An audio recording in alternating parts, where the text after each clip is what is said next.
안녕하세요. 준원입니다. 연말이 다가오며 많은 연말 모임을 가지고 계실 테죠? 사람들이 많은 곳에서 북적북적한 분위기가 사람 사는 것 같다 라는 기분을 느끼게 합니다. 그런데 그럴 때가 있어요. 군중 속의 고독이라고.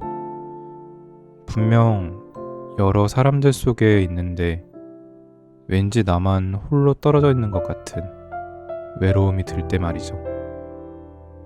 오늘은 그 외로움에 관해 이야기하고 있는 에세이를 한 권 가져왔습니다. 바로 오마르님의 이게 다 외로워서 그래 라는 책인데요. 혼자 있을 때의 고독 외에도 타인에게 인정받고 싶은 마음, 세상과의 연결을 통해 안정을 찾고 싶은 마음 등 다양한 감정을 포괄하는 말이 근원적 외로움인 터입니다. 그것을 얼마나 잘 정제하고 긍정적 발판으로 삼느냐가 삶의 많은 부분을 좌우한다는 만물 외로움설을 말하고 있는 에세이가 바로 이 책입니다. 말과 글로 먹고 살게 된 건 초등학교 4학년 때 짝꿍이 자신의 말솜씨를 알아봐줬기 때문이라는 사연. 악플을 접하면서 마주하게 된 자신 안의 미움받기 싫은 마음. 엄마들이 식물을 좋아하는 이유는 외로움 때문이라는 깨달음 등 내밀하지만 누구나 공감할 법한 이야기들이 펼쳐집니다. 코로나로 인해 사람과 사람 사이가 많이 멀어진 요즘, 불현듯 찾아오는 외로움이란 감정이 저자의 글을 통해 나만 이런 게 아니구나 하고 공감하는 시간이 되시길 바랍니다. 그럼 책 읽어드릴게요. 오늘도 편안한 밤 되세요.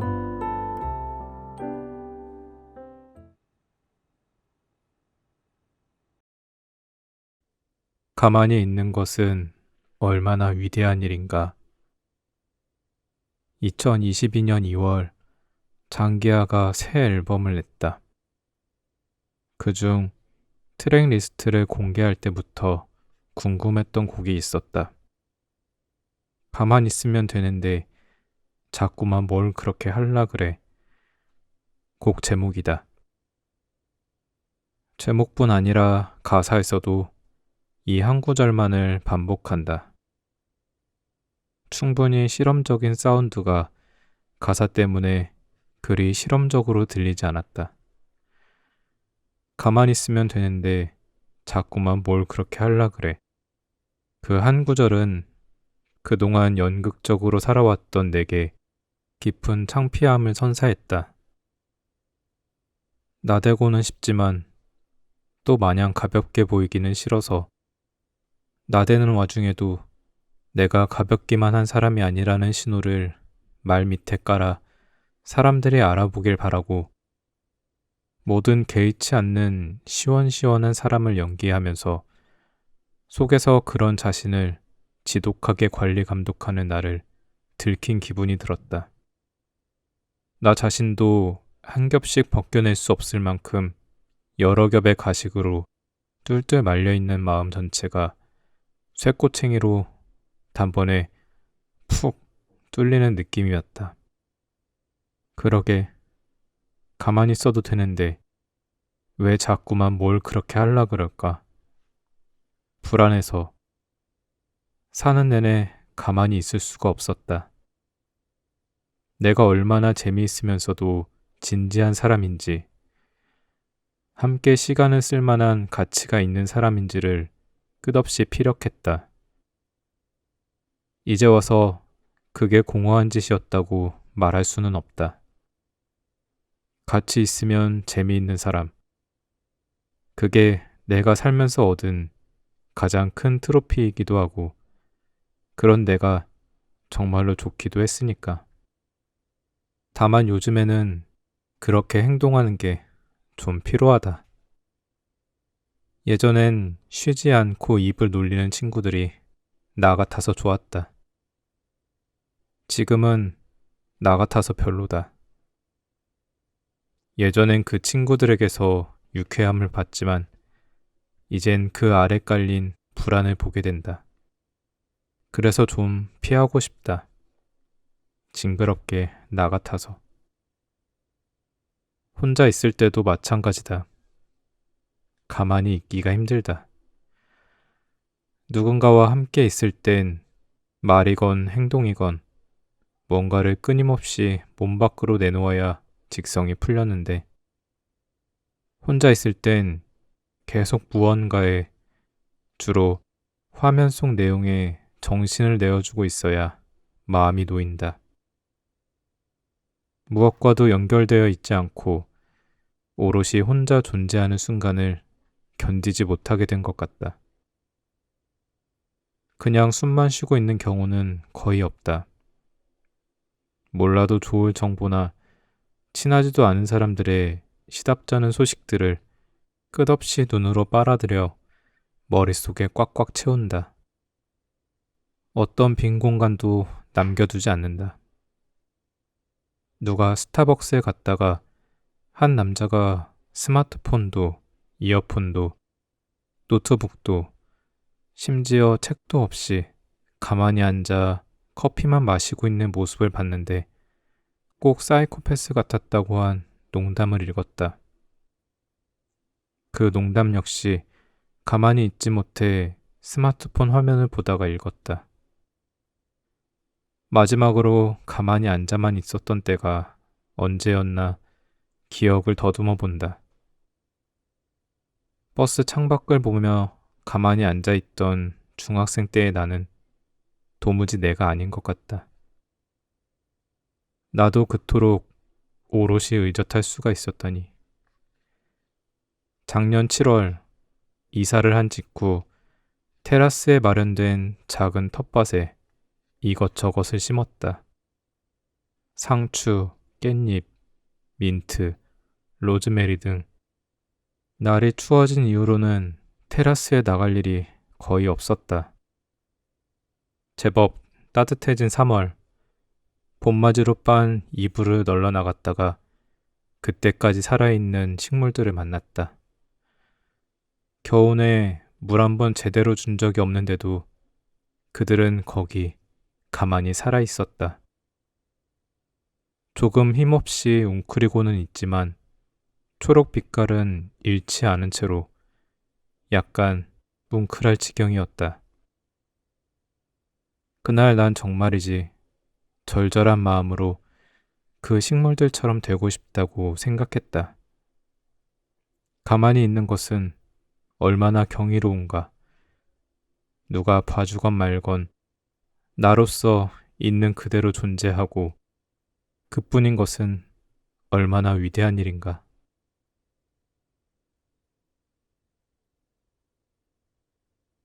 너무 웃긴 일은 생각해보면 슬픈 일이다. 유튜브에서 인종차별 소풍이라고 검색하면 나오는 영상이 있다.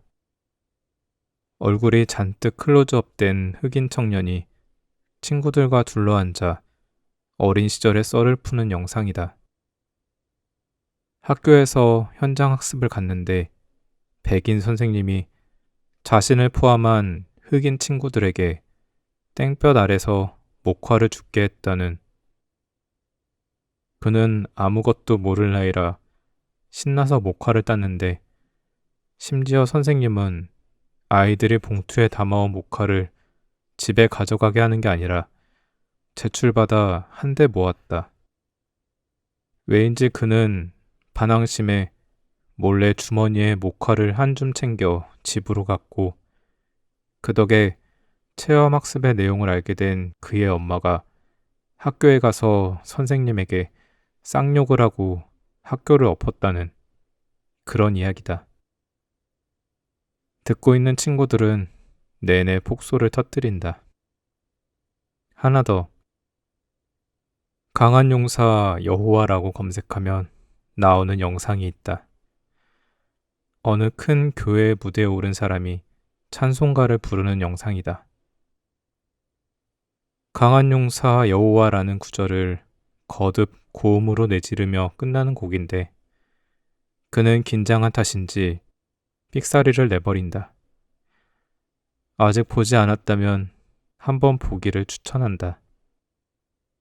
단언컨대 당신이 살면서 들어본 그 어떤 삑사리보다 충격적일 것이다. 노래하다 삑사리 좀 날 수 있지. 그런 정도가 아니다. 당사자의 삶에 이 정도의 임팩트로 남을 사건이 다시 있을까 싶을 정도다. 물론 보는 사람에겐 충격적으로 웃기다. 다양한 웃음이 있다. 흐뭇한 미소도 있고 피식거림도 있고 많이 웃기진 않지만 즐겁고 싶어 일부러 소리를 키우는 웃음도 있다. 그중 최고는 폭소다. 고전적인 표현으로 포복절도나 요절복통이라 할 수 있는 웃음. 상체가 앞뒤로 휘청이고 눈물이 고이고 옆 사람 팔을 때리고 나도 팔이나 등을 얻어맞고 복통을 호소하고 묽게 박수를 치고 빨개진 얼굴에 10여 개의 주름을 만드는 체면 따위는 차릴 수 없을 정도로 미치게 웃겨서 터트리는 웃음 말이다. 최근에 이런 생각이 들었다. 너무 심하게 웃기다 싶은 일은 가만 생각해보면 슬픈 일이더라는. 자지러지게 웃긴 흑인 청년의 유머는 뼈아픈 인종차별의 역사가 그 재료다. 역대급 삑사리가 역대급으로 웃긴 이유는 그게 역대급 굴욕이기 때문이고 얼마나 창피할까 가늠할 수 없을 만큼의 수치심이 그 재미의 근간이 된다. 진정 그 정도로 신나게 웃으려면 어쩔 수 없이 누구든 어느 집단이든 상처받거나 곤란을 겪으며 제물로 바쳐져야 하는 걸까? 슬랩스틱 코미디를 예로 들자면 빙판길에 살짝 삐끗하는 정도로는 턱도 없다. 어디 한두 군데 꼬리뼈나 십자인대가 완전 박살났겠다 싶을 정도의 꽈당은 해줘야 폭소가 터지니. 그 발견이 나름 큰 수학같이 느껴져 처음엔 신도 났다. 무슨 세계의 중요한 비밀이라도 찾아낸 것처럼. 물론 금세 뒷맛이 씁쓸해졌다. 여태 난 무엇에 즐거워하고 있었나? 라는 물음으로 이어져 나 자신이 좀 징그러워졌다. 그 생각에 사로잡혀 있던 나날 중 하루는 꽉 막힌 강변북로 위에 있었다. 눈앞에 줄지어선 차 속 사람들은 어떨지 궁금했다. 나만 이렇게 남의 아픔을 보고 무서운 건 아니었으면. 얼마 뒤에 어딘가에서 아무도 상처받지 않는 코미디란 없다 라는 말을 주워 읽었다. 한참 생각한 바, 어디서 주워 읽은 바, 적잖이 살아온 삶을 돌아본 바 정말 그럴지 모른다.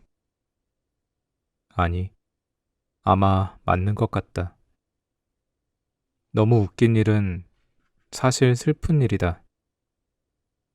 그날 강변북로를 빠져나온 이후 세상에 존재하는 우스운 사건들이 새롭게 다가왔다. 웃긴 일이 실은 슬픈 일이라고 한다면 웃음과 슬픔은 남이 아니지 않을까 싶었다. 진지하게 들여다보면 어떤 일을 두고 단순히 웃기다거나 마냥 슬프다거나 한쪽으로만 말하기 어려운 거 아닐까. 최근에는 친구가 연인의 거듭되는 바람에 이골이나 이별한 이야기를 들었다. 3시간 조금 모자라게 앉아 이야기하는 동안 테이블 위에 올라온 감정은 몇 가지였을까? 그건 웃기기도 슬프기도, 괘씸하기도, 그 와중에 다행스럽기도, 안쓰럽기도, 꼴사납기도, 운이 없기도, 운이 좋기도 한 일이었다. 동전의 양면이랄까, 주사위의 6면이랄까, 손에서 놀릴 수 있는 물건으로는 비유하기 어려울 만큼 세상 일에는 많은 면이 있다. 우프다는 시쳇말의 무게가 처음 들었을 때보다 수십 배는 묵직하게 다가온다. 거 되게 심오한 말이었네. 그래. 이렇다거나 저렇다고 단순하게 말하기란 어렵다. 웃긴 건지 슬픈 건지 좋은 건지 나쁜 건지 잘 모를 일들이다. 당장 어제나 오늘이나 꽉 막힌 강변북로가 명백히 짜증스럽기는 해도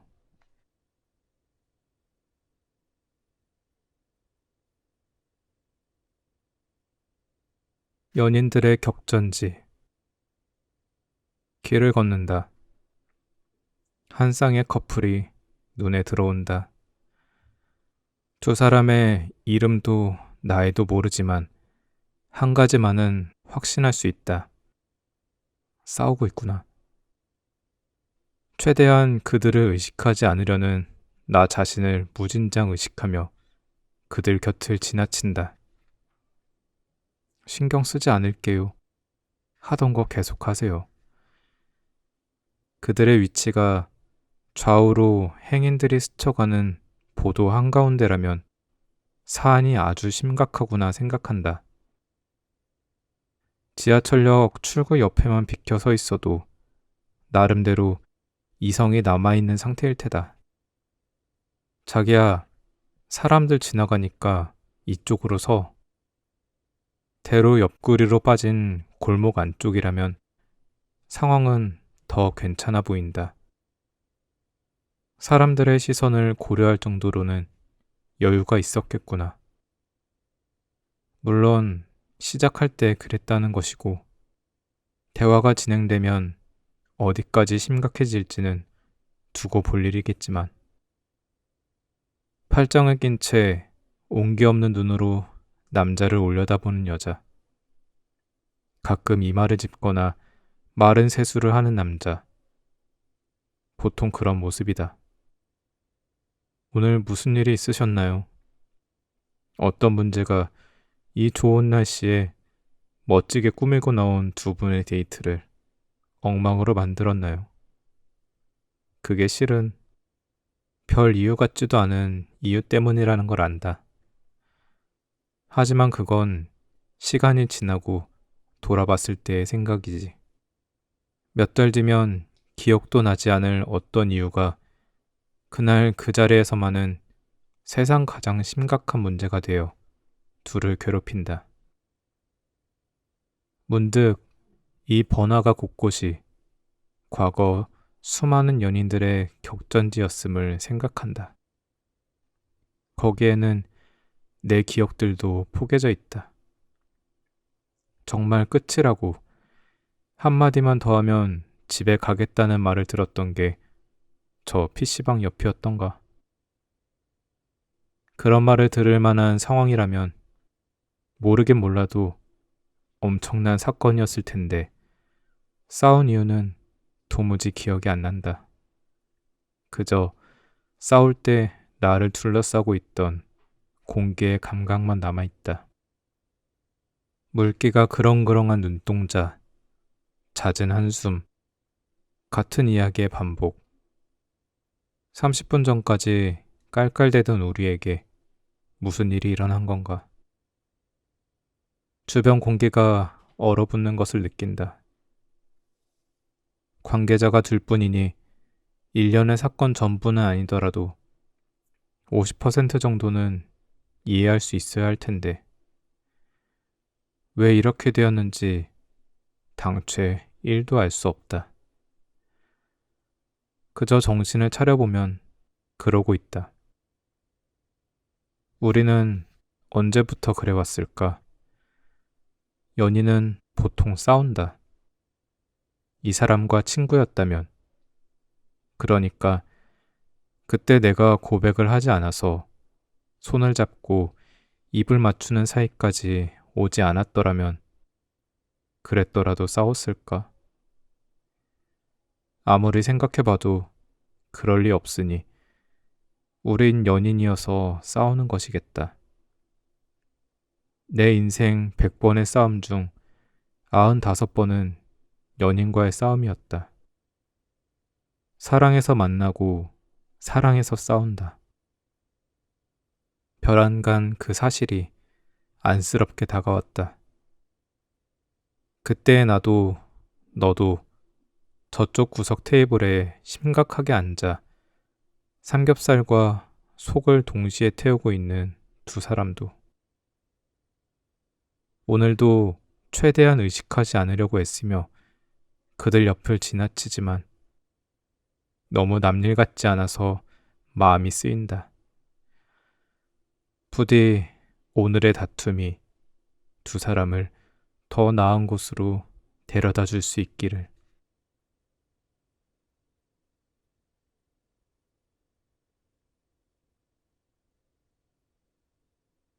단어의 무게. 며칠 전 독립서점을 갈 일이 있었다. 사장님께 몇 권의 책들을 소개받았는데 한국 요괴도감과 서울 미스터리 가이드북이 그것이었다. 책의 내용이 제목만큼이나 집요하고 깊었다. 저자가 잡지 편집장이기도 한데 그 잡지의 이름이 덕후라고 한다. 내 친구 중 하나는 일본어에 능통하다.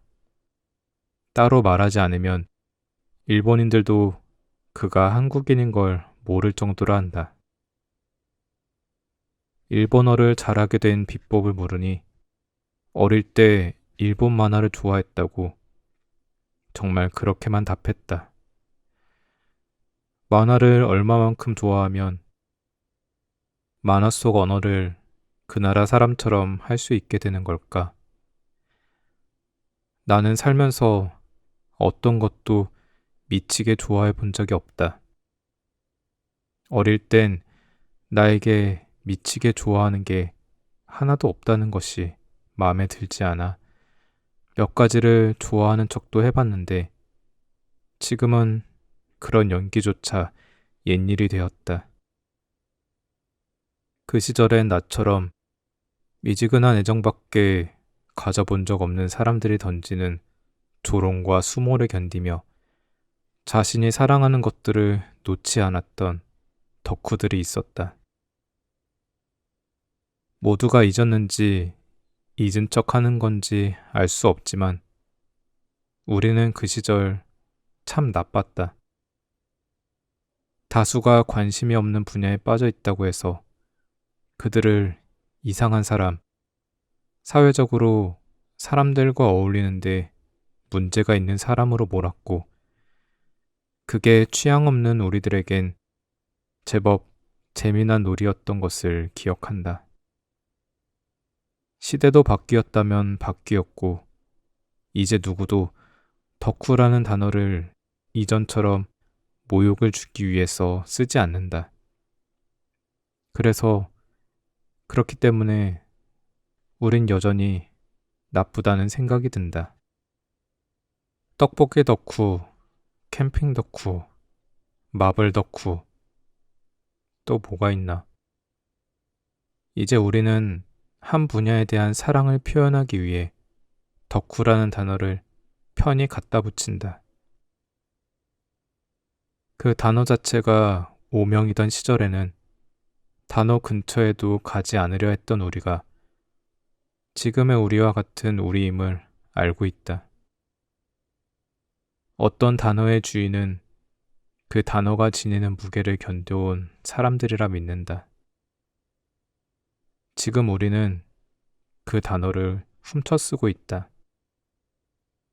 이제는 모욕당할 일이 없기에 안전하고 안일하게 그 독특한 단어를 가져와선 지루한 자신을 치장할 수 있다.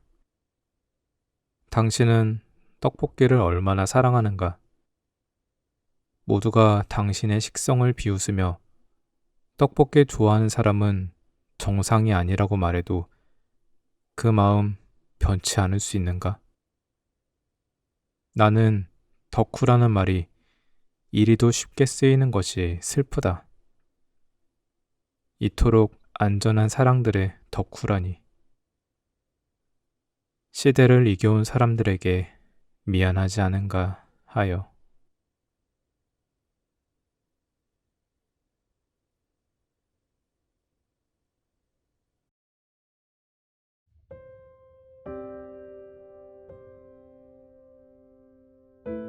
가만히 있는 것은 얼마나 위대한 일인가.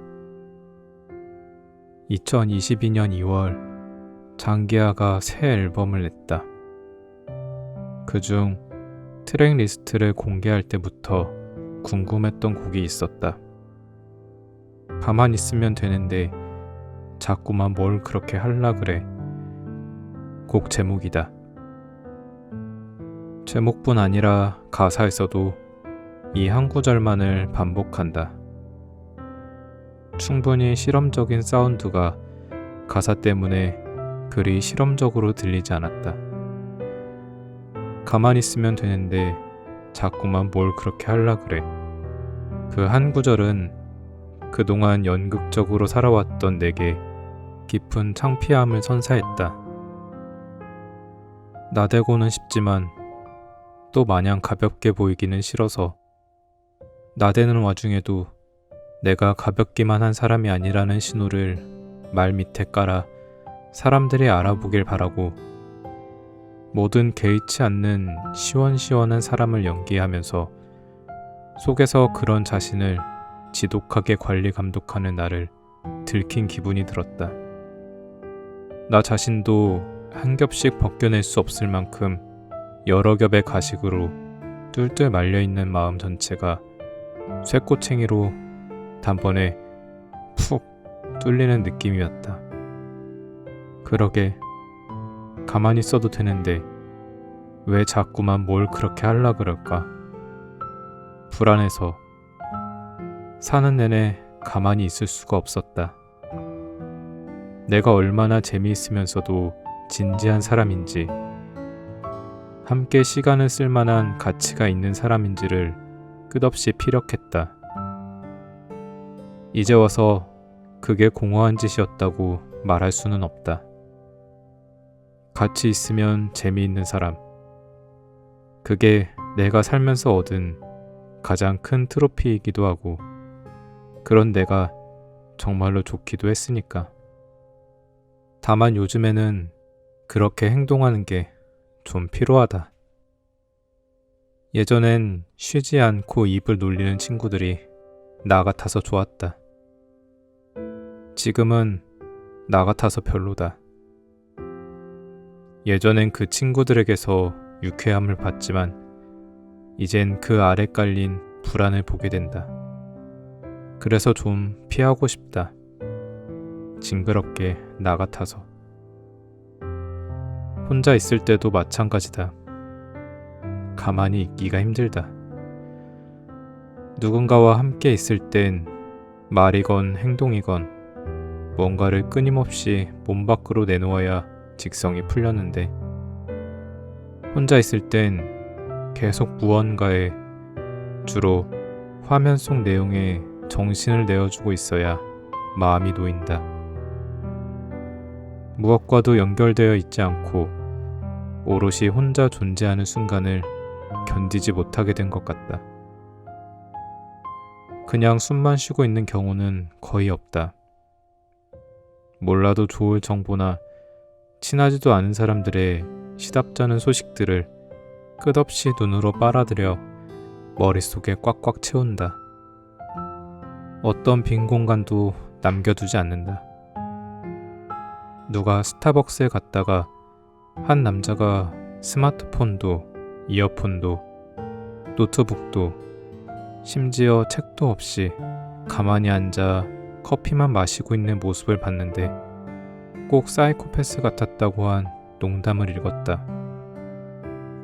그 농담 역시 가만히 있지 못해 스마트폰 화면을 보다가 읽었다.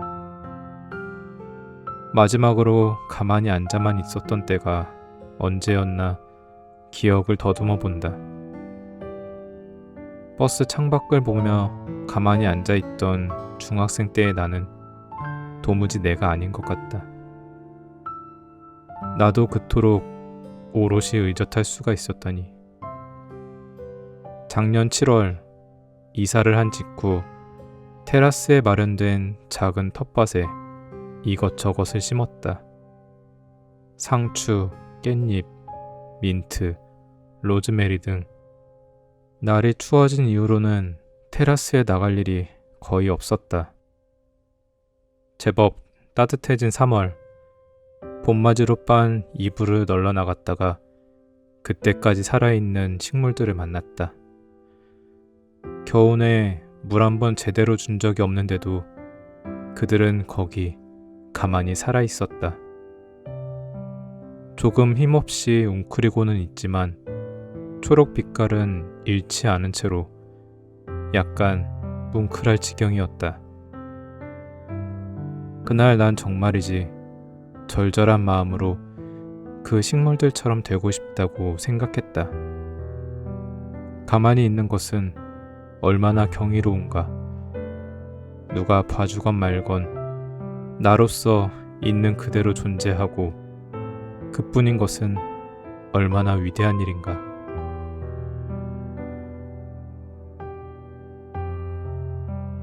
너무 웃긴 일은 생각해보면 슬픈 일이다.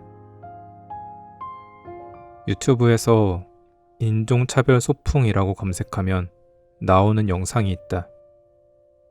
얼굴이 잔뜩 클로즈업된 흑인 청년이 친구들과 둘러앉아 어린 시절의 썰을 푸는 영상이다.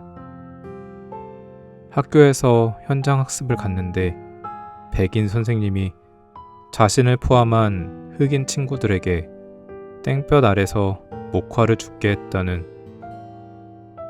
그는 아무것도 모를 나이라 신나서 목화를 땄는데 심지어 선생님은 아이들이 봉투에 담아온 목화를 집에 가져가게 하는 게 아니라 제출받아 한데 모았다. 왜인지 그는 반항심에 몰래 주머니에 목화를 한 줌 챙겨 집으로 갔고, 그 덕에 체험학습의 내용을 알게 된 그의 엄마가 학교에 가서 선생님에게 쌍욕을 하고 학교를 엎었다는 그런 이야기다.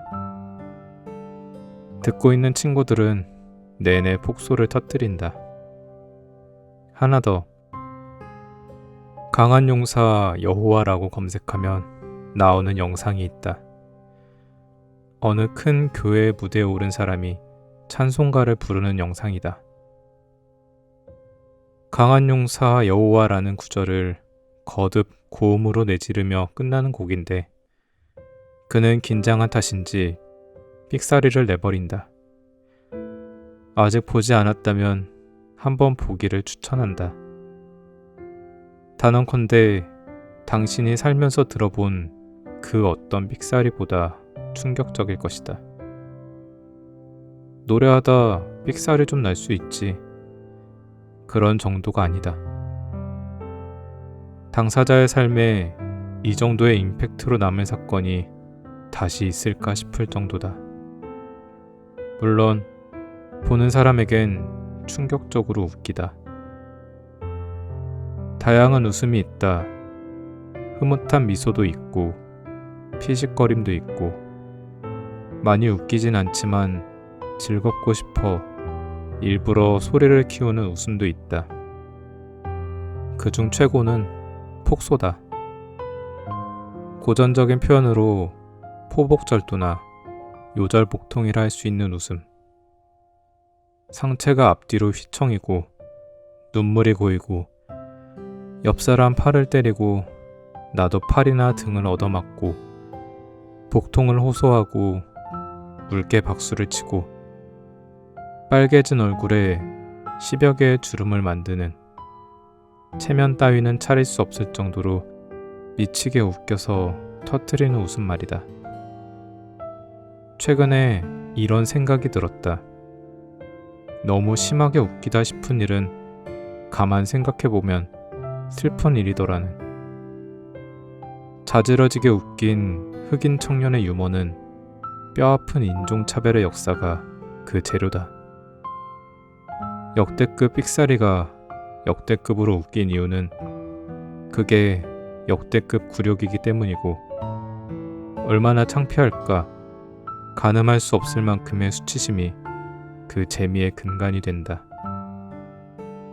진정 그 정도로 신나게 웃으려면 어쩔 수 없이 누구든 어느 집단이든 상처받거나 곤란을 겪으며 제물로 바쳐져야 하는 걸까? 슬랩스틱 코미디를 예로 들자면 빙판길에 살짝 삐끗하는 정도로는 턱도 없다. 어디 한두 군데 꼬리뼈나 십자인대가 완전 박살났겠다 싶을 정도의 꽈당은 해줘야 폭소가 터지니, 그 발견이 나름 큰 수학같이 느껴져 처음엔 신도 났다. 무슨 세계의 중요한 비밀이라도 찾아낸 것처럼. 물론 금세 뒷맛이 씁쓸해졌다. 여태 난 무엇에 즐거워하고 있었나? 라는 물음으로 이어져 나 자신이 좀 징그러워졌다. 그 생각에 사로잡혀 있던 나날 중 하루는 꽉 막힌 강변북로 위에 있었다. 눈앞에 줄지어선 차 속 사람들은 어떨지 궁금했다. 나만 이렇게 남의 아픔을 보고 무서운 건 아니었으면. 얼마 뒤 어딘가에서 아무도 상처받지 않는 코미디란 없다 라는 말을 주워 읽었다. 한참 생각한 바, 어디서 주워 읽은 바, 적잖이 살아온 삶을 돌아본 바, 정말 그럴지 모른다. 아니, 아마 맞는 것 같다. 너무 웃긴 일은 사실 슬픈 일이다. 그날 강변북로를 빠져나온 이후 세상에 존재하는 우스운 사건들이 새롭게 다가왔다. 웃긴 일이 실은 슬픈 일이라고 한다면 웃음과 슬픔은 남이 아니지 않을까 싶었다. 진지하게 들여다보면 어떤 일을 두고 단순히 웃기다거나 마냥 슬프다거나 한쪽으로만 말하기 어려운 거 아닐까. 최근에는 친구가 연인의 거듭되는 바람에 이골이나 이별한 이야기를 들었다. 3시간 조금 모자라게 앉아 이야기하는 동안 테이블 위에 올라온 감정은 몇 가지였을까? 그건 웃기기도, 슬프기도, 괘씸하기도, 그 와중에 다행스럽기도, 안쓰럽기도, 꼴사납기도, 운이 없기도, 운이 좋기도 한 일이었다. 동전의 양면이랄까, 주사위의 6면이랄까, 손에서 놀릴 수 있는 물건으로는 비유하기 어려울 만큼 세상 일에는 많은 면이 있다. 우프다는 시쳇말의 무게가 처음 들었을 때보다 수십 배는 묵직하게 다가온다. 거 되게 심오한 말이었네. 그래, 이렇다거나 저렇다고 단순하게 말하기란 어렵다. 웃긴 건지 슬픈 건지 좋은 건지 나쁜 건지 잘 모를 일들이다. 당장 어제나 오늘이나 꽉 막힌 강변북로가 명백히 짜증스럽기는 해도.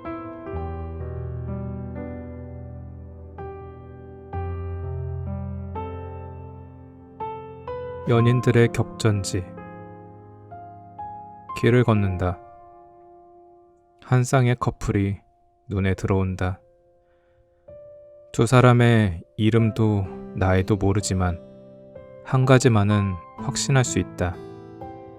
싸우고 있구나. 최대한 그들을 의식하지 않으려는 나 자신을 무진장 의식하며 그들 곁을 지나친다. 신경 쓰지 않을게요. 하던 거 계속하세요. 그들의 위치가 좌우로 행인들이 스쳐가는 보도 한가운데라면 사안이 아주 심각하구나 생각한다. 지하철역 출구 옆에만 비켜 서 있어도 나름대로 이성이 남아있는 상태일 테다. 자기야, 사람들 지나가니까 이쪽으로 서.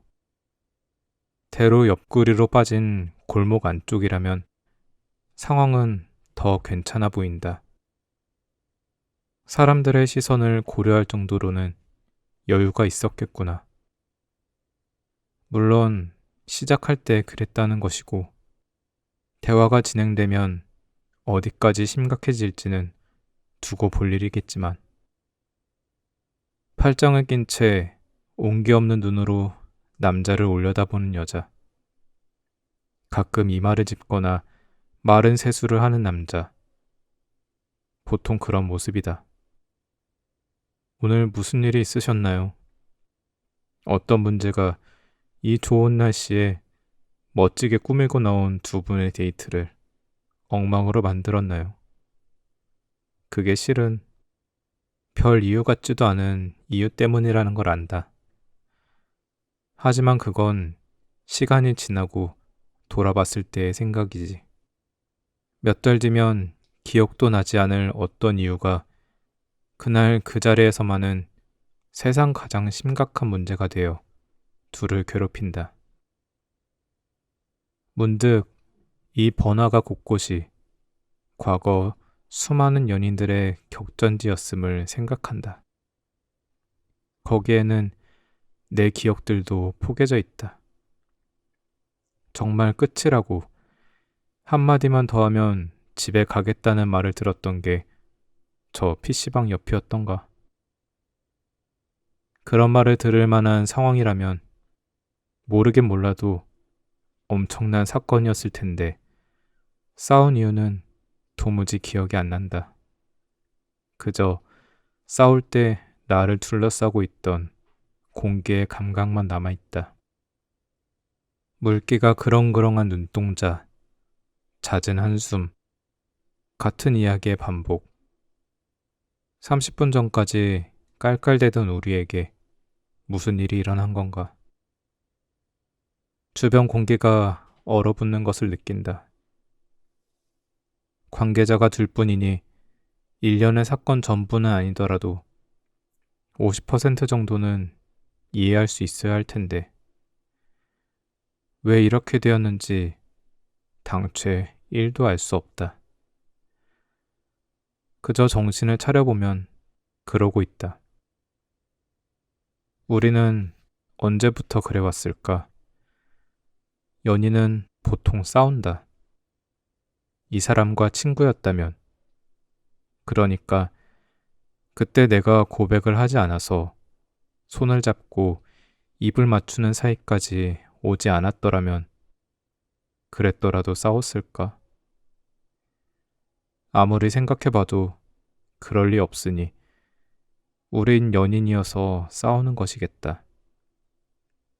내 인생 100번의 싸움 중 95번은 연인과의 싸움이었다. 사랑해서 만나고 사랑해서 싸운다. 별안간 그 사실이 안쓰럽게 다가왔다.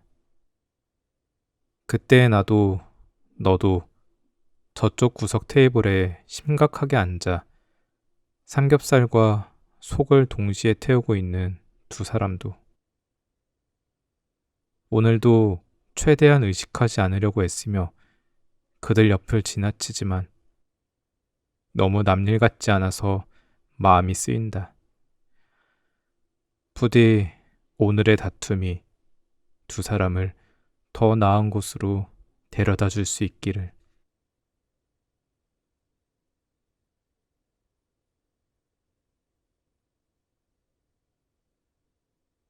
단어의 무게. 며칠 전 독립서점을 갈 일이 있었다. 사장님께 몇 권의 책들을 소개받았는데 한국 요괴도감과 서울 미스터리 가이드북이 그것이었다. 책의 내용이 제목만큼이나 집요하고 깊었다. 저자가 잡지 편집장이기도 한데 그 잡지의 이름이 덕후라고 한다. 내 친구 중 하나는 일본어에 능통하다. 따로 말하지 않으면 일본인들도 그가 한국인인 걸 모를 정도로 한다. 일본어를 잘하게 된 비법을 물으니 어릴 때 일본 만화를 좋아했다고 정말 그렇게만 답했다. 만화를 얼마만큼 좋아하면 만화 속 언어를 그 나라 사람처럼 할 수 있게 되는 걸까? 나는 살면서 어떤 것도 미치게 좋아해 본 적이 없다. 어릴 땐 나에게 미치게 좋아하는 게 하나도 없다는 것이 마음에 들지 않아 몇 가지를 좋아하는 척도 해봤는데 지금은 그런 연기조차 옛일이 되었다. 그 시절엔 나처럼 미지근한 애정밖에 가져본 적 없는 사람들이 던지는 조롱과 수모를 견디며 자신이 사랑하는 것들을 놓지 않았던 덕후들이 있었다. 모두가 잊었는지 잊은 척 하는 건지 알 수 없지만 우리는 그 시절 참 나빴다. 다수가 관심이 없는 분야에 빠져 있다고 해서 그들을 이상한 사람, 사회적으로 사람들과 어울리는데 문제가 있는 사람으로 몰았고 그게 취향 없는 우리들에겐 제법 재미난 놀이였던 것을 기억한다. 시대도 바뀌었다면 바뀌었고 이제 누구도 덕후라는 단어를 이전처럼 모욕을 주기 위해서 쓰지 않는다. 그렇기 때문에 우린 여전히 나쁘다는 생각이 든다. 떡볶이 덕후, 캠핑 덕후, 마블 덕후, 또 뭐가 있나? 이제 우리는 한 분야에 대한 사랑을 표현하기 위해 덕후라는 단어를 편히 갖다 붙인다. 그 단어 자체가 오명이던 시절에는 단어 근처에도 가지 않으려 했던 우리가 지금의 우리와 같은 우리임을 알고 있다. 어떤 단어의 주인은 그 단어가 지니는 무게를 견뎌온 사람들이라 믿는다. 지금 우리는 그 단어를 훔쳐 쓰고 있다. 이제는 모욕당할 일이 없기에 안전하고 안일하게 그 독특한 단어를 가져와선 지루한 자신을 치장할 수 있다. 당신은 떡볶이를 얼마나 사랑하는가?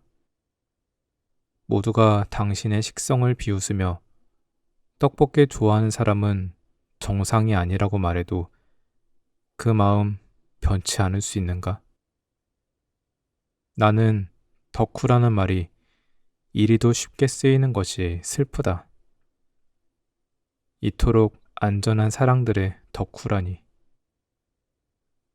시대를 이겨온 사람들에게 미안하지 않은가 하여.